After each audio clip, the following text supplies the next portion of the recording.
Assalamualaikum warahmatullahi wabarakatuh. Alhamdulillah. Allahumma salli wa sallim wa barik ala sayyidina Muhammad wa ala alihi wa ashabihi wa man ittaba'a wa ba'd.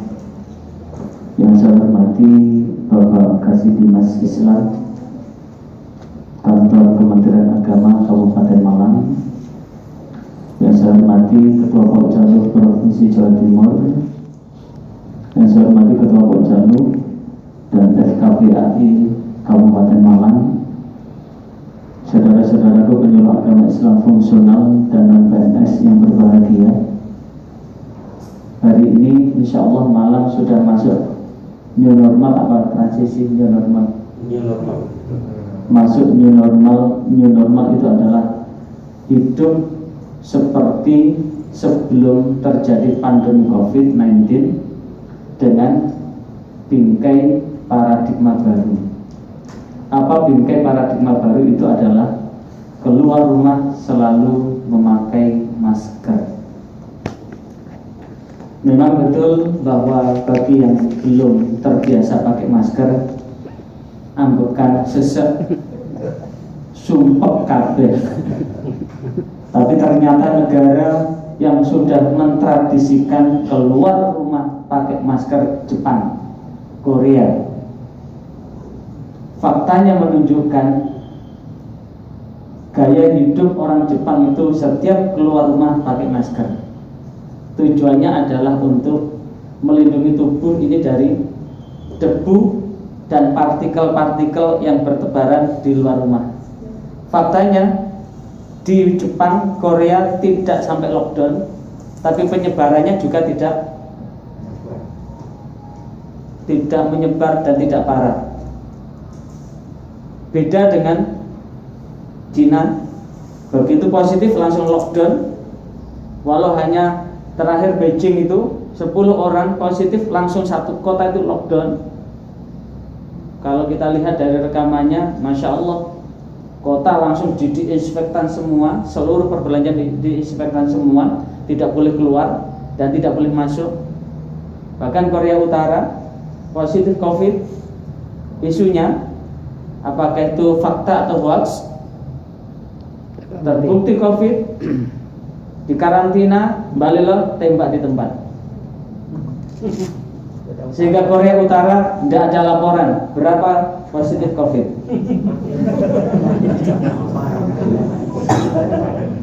Tapi kalau kita di Indonesia, wabil khusus Jawa Timur, udah keluar surat edaran nomor 15 tentang protokol kesehatan di rumah ibadah dan lain sebagainya. Sudah ada fatwa MUI nomor 31 berkaitan dengan hukum sholat pakai masker, hukum sholat berjarak dalam pandemi COVID. Udah Kementerian Agama dengan MUI masalah hukum ini selalu bergandeng tangan, dan itu menjadi pedoman kita untuk apa? Sarana ubudiyah kita, sarana muamalah kita. Lah, bagaimana surat edaran ini diamankan oleh kita? Kita mengamankan itu untuk kita sampaikan kepada umat. Fakta, mudah-mudahan penyuluh tidak ada. Mubalek atau kiai-kiai yang sempit pandangannya, yang hukumnya hanya tahu hukum itu sehingga hukum yang lain diabaikan. Ceramahnya bukan mendukung pola hidup bersih dan sehat, tapi malah mengambil fikih dalam perspektif hukum azimah, sehingga tetap walaupun di pandemi silahkan masker dibuka, rapatkan barisannya. Bahkan saya dengan mata, kepala, dan telinga saya sendiri, saya tahu orang kiai juga bilang kecili wis dilatih gemblengan, mosok Covid wedi. Artinya apa? Masih banyak mubalik kita mengukur umat itu dengan ukuran dirinya. Padahal mestinya materi kita adalah, yang kita lihat adalah mereka yang tua, mereka yang anak-anak, mereka yang punya penyakit komorbid. Komorbid itu adalah penyakit bawaan. Karena yang kencing manis, jantung, darah tinggi, ginjal dan lain sebagainya, begitu kena Covid ini memperparah penyakitnya itu. Sehingga inilah yang menjadi, kalaupun toh memang ingin Indonesia terserah, Jawa Timur terserah, yang kuat biarlah tetap bertahan, yang sudah tua biar tidak ngebek-ngebekin dunia. Tapi tidak seperti itu. Kita tetap, siapapun kita lindungi. Maka bagaimanapun juga peran serta buat kita penyuluh ini sebagai garda terdepan, tetap walaupun daerah itu hijau, tetap ayo kita budayakan seperti ini. Social distancing tetap kita sampaikan walaupun daerah itu hijau, asal masjid tidak ditutup. Artinya apa? Di satu sisi ternyata DKI Jakarta dengan pemberlakuan protokol kesehatan yang disiplin, status walaupun DKI ini menjadi epicentrum pertama terkait dengan penyebaran virus Covid, melandai, bahkan sekarang menurun. Jawa Timur, terutama Surabaya Raya dan sebagainya, PSBB 1, 2, 3 sempat melandai. Begitu PSBB ketiga dengan pilihan lebih baik mati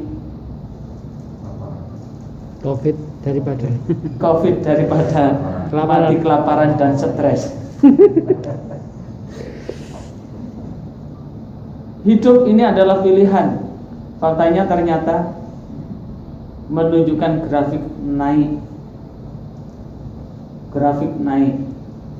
Grafik naik inilah yang kemudian menjadi sebuah keprihatinan kita, sehingga bagaimanapun juga kita terketuk hati kita untuk mengamankan apapun yang menjadi kebijakan dan kita ini menjadi corong. Dan ini harapan kami untuk teman-teman penyuluh yang ada di kecamatan, silahkan hal-hal yang berkaitan dengan pengamanan ini bergandeng tangan dengan Polsek, silaturahim dengan Polsek, Pulau Nuwun dengan Polsek, gandeng tangan dengan Babin Kamtib. Yang perlu kita persiapkan, yang sampai siapkan adalah identifikasi titik-titik yang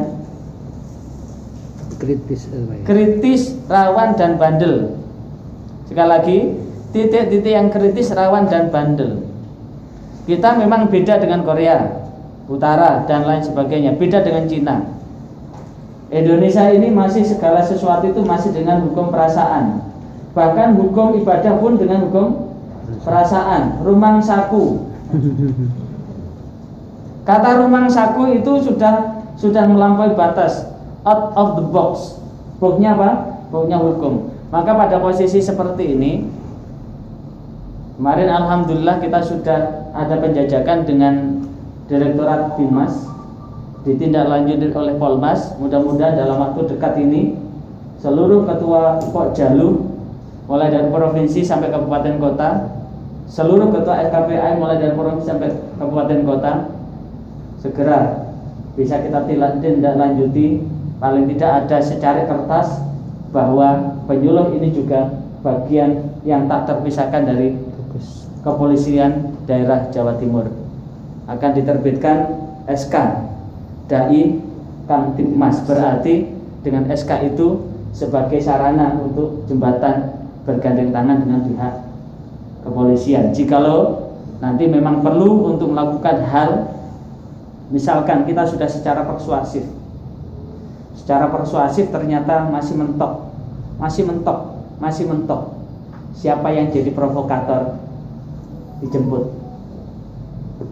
Kayak di Surabaya ada, tadi bincang-bincang dengan staf saya, Ada satu pasien positif COVID masuk rumah sakit, pulang paksa, keluarga pasang jemput paksa, diambil lagi, dijemput lagi oleh tim gugus COVID ke rumah sakit, diambil lagi, ternyata sampai di rumah meninggal, rame.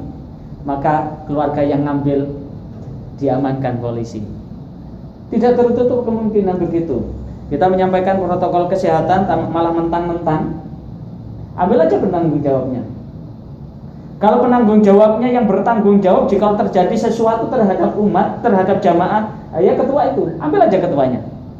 Walaupun kemudian ada pembinaan di kantor, paling tidak ketika sudah ini adalah terjadi proses pembelajaran, ketika sudah terjadi proses pembelajaran, tentu ketika ini dijemput, mereka akan ceritakan. Nah, cerita, sehingga kemudian di situ ada penandatanganan apa? Komitmen. Surat pernyataan, betul-betul untuk menegakkan protokol kesehatan. Harapannya begitu. Jadi tetap prinsip di dalam Al-Quran surah An-Nahl ayat 125, ud'u ila sabili rabbika bil hikmah wal mau'izatil hasanah wajadilhum billati hiya ahsan. Tahap-tahap tetap kita laksanakan. Nah, ini kita ada apa? Ada mitra sinergitas ini untuk melaksanakan ini. Karena bagaimanapun juga yang disampaikan Pak Yusuf Kalla selaku Ketua PMI di hadapan Gubernur pada tanggal 17 Juni kemarin di Gedung Gerahadi. Kebetulan saya mewakili Bapak Kanwil untuk hadir dalam pertemuan itu. Kita bermasker ini paling tidak antara 2 sampai 3 tahun. Sekali lagi kita bermasker seperti ini paling tidak 2 sampai 3 tahun. Karena dalam normal, karena SARS-CoV-2 ini kan virus SARS ini. COVID-2 yang di sini virus ini langsung yang diserang adalah daya kekebalan tubuh bagi orang yang komorbid, orang yang punya penyakit bawaan itu. Untuk ketemu vaksinnya dengan berubah-ubah karena ini ada 4 tipe itu.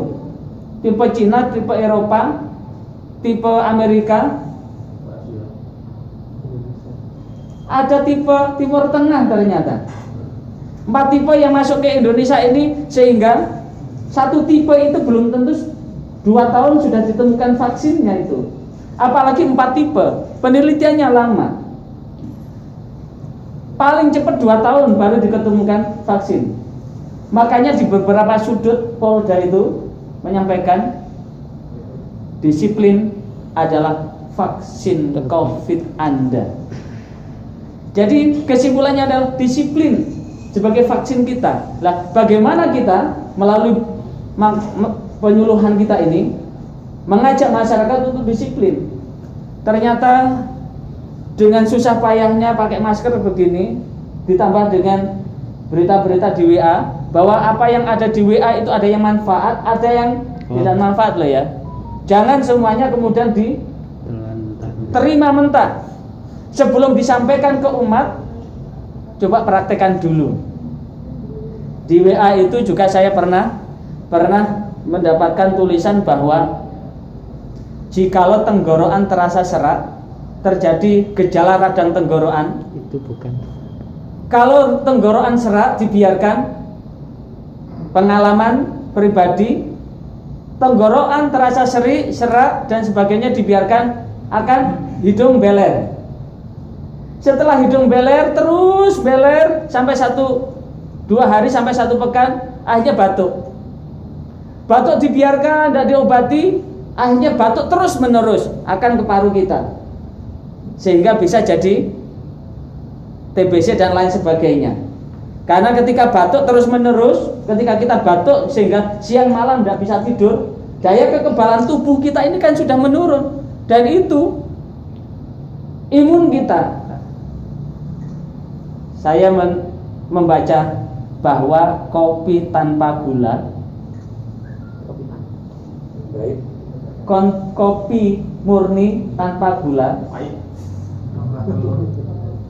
itu ternyata bisa untuk menetralkan, ngobati tenggorokan yang sering.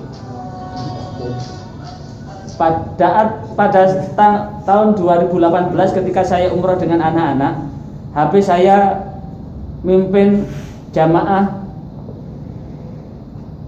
melanjutkan manasik umroh mulai dari tawaf, sa'i, pulang ke hotel ini kok sering batuk. Tak coba tak praktekkan. Saya ngambil cangkir, saya isi kopi 3 sendok teh itu, kemudian saya tuang, saya dinginkan sebentar, kemudian itu sebelum minum kopi tanpa gula itu kita minum air hangat. Setelah itu kita minum air tanpa gula, kopi tanpa gula itu. Setelah kopi tanpa gula kita tambah dengan air hangat 2 gelas. Ternyata bangun tidur udah hilang batuk itu, batuk hilang. Cuma efeknya dalam WA itu, di WA itu ternyata efeknya adalah habis minum kopi tanpa gula itu ternyata kencing. Setiap setengah jam kencing, tapi enteng. Berarti tulisan ini benar. Artinya apa? Menerima apapun jangan sampaikan ke umat dulu sebelum kita membuktikan. Apalagi kalau di WA itu, kalau tidak disebarkan, nakut-nakuti, ada ancaman di belakang, itu pasti hoax. Walaupun di situ menampilkan ayat maupun hadis. Contoh minyak angin kemarin itu, saya suruh baca anak saya yang di kedokteran UB, tolong Mbak ini dilacak benar gak? Ternyata tentang keterangan minyak kayu putih itu ternyata bumbunya terlampau banyak daripada aslinya. Penelitian masih berjalan, belum selesai. Jadi banyak bumbu-bumbunya. Nah, artinya apa? Ini bisa menjadi bagian yang tak terpisahkan buat kita. Yang kedua, masker. Ada dokter itu yang menemukan teori bahwa orang pilek itu memang perlu dihangatkan ini. Ada yang kemudian dikerukup dengan sebagainya. Maka kemudian dia mencoba teori memanasi tubuh ini dengan masker. Jadi kita beler, kita tutup masker, maka panas ini akan ada memanasi sekitar tenggorokan kita ini. Ini juga sudah saya praktekkan. Ternyata manfaat masker ini salah satunya adalah ketika kita hidung beler, pakai masker, tidur pakai masker aja. Tambah minyak kayu putih, lebih cepat. Nah, artinya apa? Tenggorokan serak ini ternyata ini menjadi terapi juga buat diri kita. Sehingga ternyata hoax juga bahwa ketika pakai masker itu memasukkan karbon dioksida. Hoax itu. Karena antara karbon dioksida dan oksigen itu sudah secara sunatullah Allah sudah memilah. Yang masuk pasti oksigen, yang keluar pasti karbon dioksida. Dan karbon dioksida yang keluar itu tidak masuk lagi. Tetap oksigen yang masuk ke dalam tubuh kita. Sehingga dengan demikian memang sesek. Tapi seseknya kalau kita ini sudah terbiasa, masker ini juga berguna juga. Rabbana ma khalaqta hadza batila. Allah menjadikan pemikiran ini tidaklah sia-sia. Bagaimana ini sebagai bagian penyuluhan kita buat masyarakat. Sekarang pada hari ini saya akan menindaklanjuti apa yang saudara lakukan selama pandemi ini, atau paling tidak wabil khusus untuk yang non PNS, apa yang saudara lakukan dari bulan Januari sampai bulan Juni ini. Di situ instrumen itu tolong diisi, dan sekarang tolong Pak Asror ditarik. Udah diisi? Itu diisi dan ditarik, dan nanti akan saya bawa untuk saya analisis sudah melakukan apa, dan saya tidak akan, mestinya instrumen ini akan kami cocokkan ke tempat binaan sampean semua, tapi saya yakin kok penyuluh tidak ada yang bohong. Karena sudah yakin bahwa di kanan kita ada staf, ada malaikat raqib dan staf-stafnya. Sebelah kiri ada malaikat atid dengan staf-stafnya. sehingga yang dijawab itu adalah benar, benar, benar, dan benar jujur, bukan jujur kacang hijau. Nah, maka pada kesempatan ini, inilah yang kemudian yang kita mencoba memetakan ini. Yang kedua ini, yang kemarin di OPA kemarin saya sudah menyampaikan PR ini. Kalau ini nanti Pak Asror untuk narasi deskriptif yang bisa saya bawa, tolong di print dan nanti untuk melengkapi itu nanti akan kita jepret jadi satu. Kalaupun nanti ada yang masih disempurnakan lagi, ini nanti bisa disusulkan filenya aja, softnya. Hardnya saya bawa sekarang apa adanya. Maka berkaitan dengan ini paling tidak ada hal yang bisa kita aktualkan kembali untuk pemilihan penyuluh teladan tahun 2019 ini tetap jalan. 2020 ini tetap jalan. Pemilihan penyuluh teladan tingkat Provinsi Jawa Timur 2020 tetap jalan, walaupun tingkat nasional ini dipending karena anggaran untuk mengundang peserta dari provinsi itu udah hangus untuk pendanaan COVID. Tapi untuk provinsi tetap jalan. Penyuluh itu fleksibel kok. Di penyuluh itu, hebatnya di penyuluh itu, setiap apa yang kita kerjakan itu rata-rata berbasis kinerja, output. Sehingga dalam guyonan, kalau di instansi ada DIPA, penyuluh juga ada DIPA. Kalau di instansi namanya daftar isian program anggaran, kalau di penyuluh adalah dana iuran penyuluh agama, disingkat dengan DIPA. Tidak masalah, karena itu adalah dari kita untuk kita dan kembali pada kita. Misalkan kita dihadapkan pada air kita beli dan kita sendiri yang minum, tidak masalah, tidak masalah. Nah, maka pada posisi seperti itu, walaupun posisi ini pemilihan penyuluh teladan tingkat provinsi tetap ada dan kita upayakan tetap nanti bagi yang menang tetap ada namanya penghargaan, ada penghargaan, ada apresiasi buat pemenangnya. Kita berharap minimal bisa mempertahankanlah untuk 2021.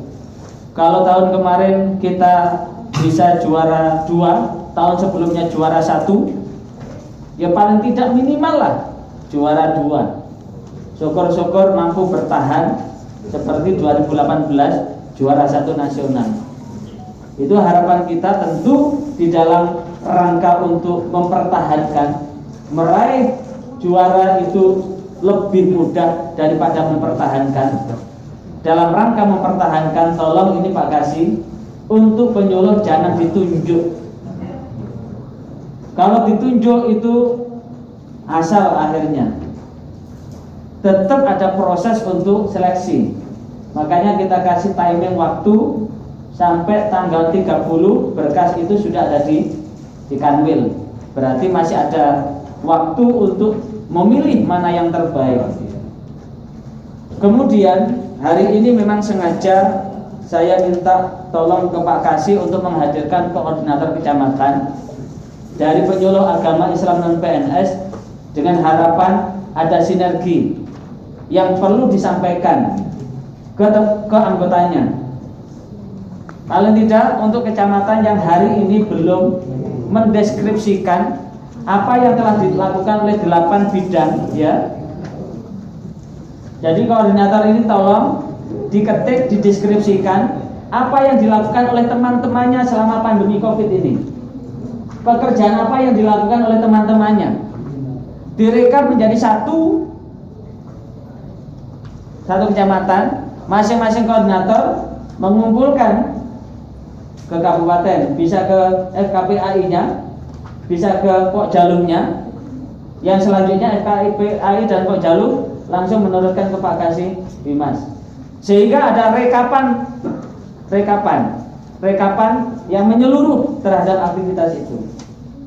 Supaya deskripsi itu tidak bersifat mimpi. Namanya mimpi misalkan saya katakanlah ini susu gitu ya. Saya minum susu. Tapi kemudian ditanya mana susunya? Oh enak, pokoknya enak. Mana susunya? Tidak pernah bisa membuktikan mana susunya. Karena susu yang diminum itu adalah minum susu dalam mimpi. Harapan kami bahwa ada laporan seperti itu, tapi hanya dalam angan-angan. Jadi masih rencana. Yang dilaporkan itu masih rencana, belum dilaksanakan. Nah, supaya ini betul-betul yang dilakukan ini bukan hanya sekedar rencana, bukan hanya angan-angan, mana bukti fisiknya. Kalaupun toh dia melakukan kerja bakti, mana foto kerja baktinya? Kalau dia melakukan penyadaran di masyarakat, mana bukti fotonya? Kalau dia melakukan ini, mana bukti fotonya? Itu bisa dilampirkan di belakangnya, sehingga deskripsi ini akan dikuatkan oleh foto. Makanya dalam laporan itu tidak sempat baca deskripsi, tinggal dilihat. Oh iya, begitu fotonya lengkap, wah ini bagus. Begitu pula pemilihan penyuluh teladan dengan portofolio yang setebal ini, tidak akan dibaca itu semuanya. Yang dipentelangi itu adalah video. Kecuali misalkan kita tahu persis terhadap apa yang dilakukan itu. Misalkan kemarin kami tidak tahu tentang bagaimana Pak Izar kan. Kami hanya tahu dari videonya. Video itu kita telaah orisinilitas video itu. Foto itu kita telaah orisinilitas fotonya. Kemudian dilanjutkan dengan testimoni. Kemudian kita lihat di medsos, kita lihat di YouTube, kita lihat di media yang telah dilampirkan itu ternyata betul. Maka walaupun posisi Pak Izar itu adalah penyuluh yang baru diangkat tahun 2014, mengalahkan penyuluh yang diangkat sejak tahun 2000-an. Artinya apa? Kita tidak melihat berapa dia menjadi pegawai negeri, tapi apa yang telah ditorehkan. Ternyata benih yang ditabur oleh Pak Izar adalah sudah ditabur sejak menjadi penyuluh non PNS. Dan itu bisa dibuktikan. Visitasi pun mampu membuktikan. Bahkan nyaris juara 1. Karena apa? Karena namanya penyuluh baru, ketika ditanya A, jawabannya B. Ditanya ini, ternyata yang dijawab itu lain. Mungkin karena nervous atau grogi dan sebagainya. Andai kan ditanya A, jawabannya A, ditanya B, jawabannya B, 99% juara 1. Lah, untuk meyakinkan itu perdebatannya yang mestinya akan ada apa? Akan ada argumentasi final. Tapi karena untuk membahas ini sampai butuh waktu sehari full, akhirnya ya gak jadi bahas inilah. Jadi Bang Amir yang verbal itu meyakinkan, tidak bisa meyakinkan sampai molor. Ya gara-gara ketika presentasi. Artinya apa? Apa yang dilakukan, diaktualkan dan bisa dipertahankan gitu. Pemilihan pun begitu. Sehingga siapa yang paling kontributif, siapa yang paling kreatif, siapa yang paling inovatif. Untuk memilih itu tidak bisa ditunjuk. Kalau ditunjuk itu namanya memilih kucing dalam karung. Hanya nyaring bunyinya, belum tentu itu kucing beneran. Bisa juga kucing-kucingan. Maka pada kesempatan itu aktualisasi ini penting. Nah, aktualisasi ini kita berharap bahwa 8 bidang penyuluh ini betul-betul real. Sekali lagi 8 bidang penyuluh ini betul-betul real. Maka pada hari ini saya minta kepada Pak Kasih, sebelum nanti ada surat resmi dari Pak Kakanwil, bahwa 8 bidang itu 8 yang langsung pembinaannya di bawah Bimas Islam, 4 yang langsung di bawah Bimas Islam pembinaannya, dan 4 pembinaannya di Pensar. Di mana? Kenapa? Pemberantasan buta aksara Al-Quran ini mestinya ada di Pontren. Pembinaannya, aktualisasinya. Karena untuk bidang berantas buta aksara Al-Quran TPG itu adalah Pontren. Bidang keluarga sakinah langsung Bimas. Bidang zakat, wakaf, Pensar. Bidang kerukunan umat beragama Kasubag TU. Karena untuk KUP itu di Subag. Sehingga ada sinergi. Bidang pemberantasan narkoba, HIV/AIDS itu bisa di Bimas dan KUA. Kemudian bidang radikalisme, aliran sempalan itu Pensar, penyelenggara syariah karena menegakkan syariah. Produk halal Pensar. Bagaimana yang dilakukan oleh masing-masing bidang itu di sini? Sesuai dengan bidang itu yang dikerjakan 8 kegiatan itu adalah sesuai bidang itu. Yang dilaporkan itu. Jadi nanti kalau nanti produk halal yang dilaporkan itu adalah ngajar tajwid, khutbah Jumat, Pak Kasih berhak untuk meluruskan. Bidang narkoba yang dilaporkan adalah ngajar BTG, itu nyangkul sawahnya penyuluh pemberantasan buta aksara Al-Quran. Bidang zakat wakaf yang dilaporkan adalah BTG, majelis taklim. Bisa nanti diingatkan, diluruskan kembali.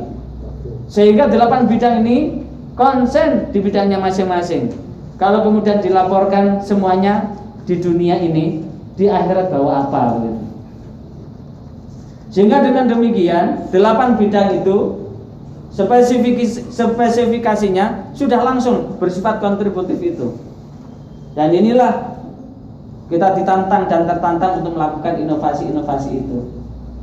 Karena itu mudah-mudahan hari ini sebagai bagian yang tak terpisahkan dalam rangka meraih ridha Allah, dan mudah-mudahan andaikan ini tidak pandemi, mungkin saya datang ke sini itu malam untuk kita qiyamul lail bareng. Kita qiyamul lail bareng, mujahadah bareng, munajat bareng, mengetuk pintu langit. Mudah-mudahan wa minal laili fatahajjat bihi nafilatan lak asa ayyab'atsa rabbuka maqaman mahmuda. Mudah-mudahan Allah meletakkan penyuluh ini di maqam mahmuda. Dan saya lihat Kota Malang ini tempatnya ketua Pokjalur provinsi, tapi tak lihat yang non PNS-nya belum punya seragam ini. Ini seragam wajib buat PNS maupun non PNS. Harganya tidak mahal kok, hanya 125. Ini ada nilai filosofinya loh ya. Ini adalah namanya batik junjung derajat. Junjung derajat ada 2. Di bawah ini lokasi batik junjung derajat di bawahnya adalah antara pusar dan lutut. Karena untuk bisa naik derajatnya harus mampu untuk menahan nafsu yang ada di bawah pusat dan yang ada di pusat, nafsu perut dan nafsu syahwat. Kalau nafsu perut dan nafsu syahwat bisa ditahan dan dikuasai, maka naik derajat. Supaya naik derajat, maka langsung ke jantung. Di jantung ini ada logo penyuluh agama Islam. Berarti untuk jadi penyuluh bagaimana sudah mendarah daging dalam jantung kita. Orang seneng itu ada di sini rasanya. Orang sedih itu ada di sini rasanya. Orang sumpek ada di sini. Itu adalah di jantung kita. Orang dulu mengatakan di hati kita. Padahal hati itu adalah lever. Tapi teori baru, ala inna fil jasadi mudghah idza saluhat saluha sairu jasadi wa in fasadat kullu jasadi. Itu ternyata teori baru, segumpal daging itu adalah otak kecil. Kenapa? Kalau jantung bisa dicangkok diganti dengan jantung orang lain, berarti kalau jantung dicangkok diganti dengan jantung orang lain, berarti dia mengganti hatinya dengan hati orang lain. Padahal tidak. Ternyata teori baru, munggo sekepal daging itu teori baru adalah otak kecil, karena sampai detik ini belum ada cangkok kepala. Apalagi cangkok otak kecil. Jangankan dicangkok, orang kecelakaan benjol ini gegar otak bisa juga menjadi wasilah malaikat Israel menjemput atau mencabut nyawa kita. Nah, maka walaupun di situ jantung ini mempunyai peran penting untuk menjadi sentral sirkulasi darah sehingga perasaan ada di sini, maka bagaimana kita bisa merasakan senang bahagia dengan penyuluh hingga derajat kita naik? Jikalau kita niatnya betul, akan diangkat derajat kita oleh Allah. Apa derajat kita? Mudah-mudahan ketika nyawa keluar dari kerongkongan kita, kita ditakdirkan husnul khotimah. Itu filosofinya ini. Dalam rangka apa? Mengakselerasi semangat untuk melakukan bimbingan penyuluhan. Bahwa penyuluhan kita bukan hanya semata-mata 1 juta, bukan semata-mata HR. Kalaupun toh kita tidak jadi penyuluh, tidak dapat HR, tetap jadi penyuluh kok. Balighu anni walau ayah. Misi dakwah ini tetap menjadi kewajiban kita. Sehingga ini sebagai wahana silaturahim kita untuk apa? Saling memegang komitmen untuk menebarkan Islam rahmatan lil alamin, Islam rahmat bagi alam semesta ini. Saya kira itu, dan mohon maaf kalau ada salah kata, kurang. Dan kami berempat rombongan ini sebetulnya kita sudah mengawali bahwa kalau kita janji di jam sekian, itu kita berusaha untuk tepat waktu. Sebelum janji itu dilaksanakan, saya berusaha untuk tepat waktu. Bahkan tadi alhamdulillah begitu nyampe di Tol Malang, kebablasan sampai Pakis. Kalau memaksa diri keluar dari Pakis, saya pernah itu kesasar sampai Pakis, mau ke UIN 2 jam baru nyampe ke UIN. Nah, akhirnya putar lagi, balik lagi ke sini. Itu setengah 8. Akhirnya alhamdulillah balik lagi jam 8 kurang 1/4 udah nyampe di Kota Malang. Saya target setengah 10 harus sudah cabut, ternyata diminta untuk menyaksikan penampilan penyuluh yang pertama. Saya tungguin sehingga jam 10 kurang 25 meluncur ke sini. Normal memang 15 menit, tapi ini abnormal tadi, macetnya banyak sehingga agak terlambat. Dengan harapan kita sudah mengawali. Kalau punya ayat tentang wal asri itu adalah kita, bukan umat yang lain. Tapi terkadang wal asri ini tidak kita tepati. Kalau jam 8 kita mengundang, ya jam 8 kita mulai. Kalau jam 10 kita mengundang, jam 10 kita mulai. Berapapun pesertanya, biar yang telat itu tidak merasa bangga. Alhamdulillah di kantor pun begitu. Kita undang rapat koordinasi dengan Pak Kasbimas, kita undang jam setengah 8, jam 7 saja sudah ada di tempat. Persis jam 8 saya mulai, walaupun baru ada 2. Kita timing sampai sekian. Adapun kemudian rapat selesai, baru datang, tanya hasilnya, tanya aja yang datang. Karena berita itu tidak akan tidak ada berita itu siaran tunda, yang ada adalah sinetron. Saya kira itu. Saya kembalikan ke Pak Asrar. Mohon maaf, ini berempat saya dengan perencana bidang sama staf saya sama Pak Rahmat, dan tadi kebetulan yang jadi juri itu adalah Pak Kasbimas sama Pak Kasupet. Ternyata Pak Kasupet keluar, akhirnya diminta, loh kalau diminta sini bagaimana? Pak Rahmat tak tanam di sana. Lanjutkan Pak Rahmat, diamati dengan ATM, amati, tiru dan modifikasi, dengan harapan bisa memodifikasi apa yang telah termodifikasikan. Saya kira itu, dan ini sebagai bahan untuk evaluasi kita apa yang sudah dilakukan, termasuk terutama yang bawah itu kan ada tulisan sendiri kan. Silahkan ditulis sendiri apa yang dilakukan, nanti akan menjadi kesimpulan kita. Assalamualaikum warahmatullahi wabarakatuh.